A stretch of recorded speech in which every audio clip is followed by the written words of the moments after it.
I'd like to tell you a story. It's about a man who used to love listening to stories. He used to sit with people who told stories about themselves, told stories about their families.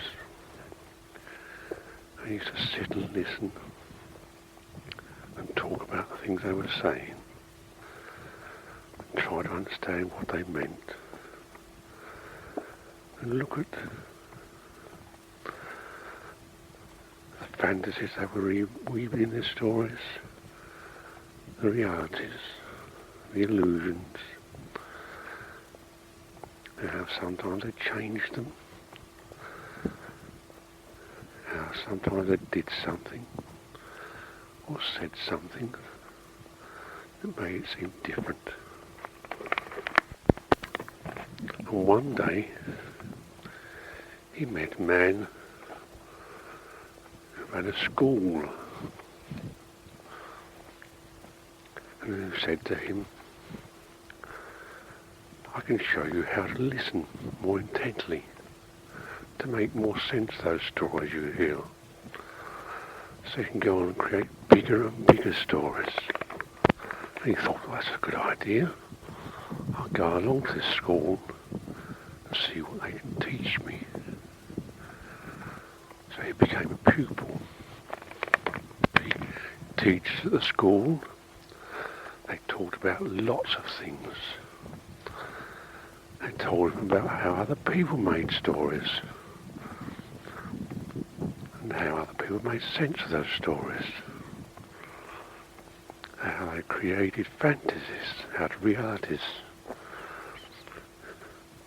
and how sometimes you could create a reality out of something that was really a fantasy or an illusion. And they gave names to these people who taught them that, like Bateson, Maturana, Cronin. And the pupil listened intently, and they explained with diagrams and pictures, or with words on paper. They showed him how it was done. He learned all these things. He took them all in, filed them away a little, what he had that he called a memory. And every now and again the teacher would say to him, did you understand that? Did you see what we meant when we told you that story? And he'd say, yes, I understood it. I can see how I can do things with it, how I can change it. And if I give that story to other people, perhaps they can change things. And they said, well, can you show me the picture we gave you, the story we gave you, the diagram we gave you? He went back to his cupboard, that little memory thing he had. He brought out the picture they'd given him, the story they'd given you, exactly the same way as they'd given it to him. And they said, oh yes, we can see you've got it. You've stored it away, you're looking after it carefully. You're a really good pupil. You're doing, we'd like to carry on learning, and we'll carry on teaching and showing and demonstrating to you the things that we can do and others can do, and perhaps one day you can do. And the pupil, who was really a storyteller and who liked to listen to stories, said, yes, I'd love to know. I want to know everything. And the teacher would say, well, one day, if you keep on coming to us and listening to us and doing what we say and watching all the games we play, the demonstrations we put up, then one day we know that you will know enough to be a teacher and to prove it will give you something.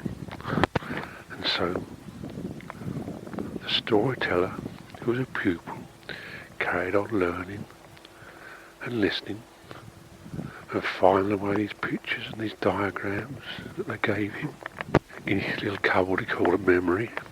And one day the teacher said to him, "You've been doing very well. We'd like you to come along to a lot of other pupils, a lot of other people who are learning things from us, and show to them what you have learned." The pupil thought, if I teach others, does that make me a teacher?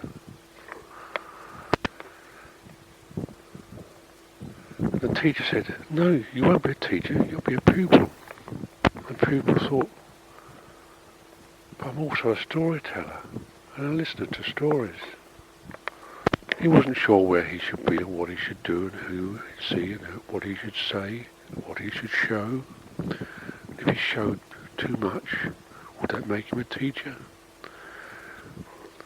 Would it still make him a pupil? If he showed the things he knew to others who were pupils, would that make him their teacher? But if he was the pupil's teacher, would he be a teacher with the other teachers? And he was very confused.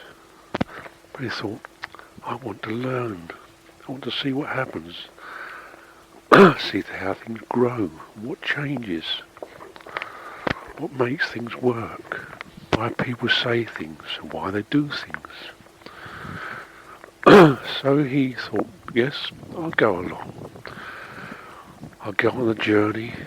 I'll leave my little house in the country and go to the big city and stand in the room and talk to all the other pupils who travel from their homes in the country to the big city to listen and to learn. And he stood in the room and he talked about the things that he had learned. And the teachers sat outside the room and they listened to what he said. They watched what he did. They had a little book that they marked things on about whether he was a teacher, whether he was a pupil, whether he was something else. Was he yet able to go on and teach others? Was he a good pupil? Had he learned what they had taught? Could he give back to them those pictures that they had given him, those diagrams that they had given him, so that they could understand that he'd learned those things? He'd filed them away in his little cupboard called a memory.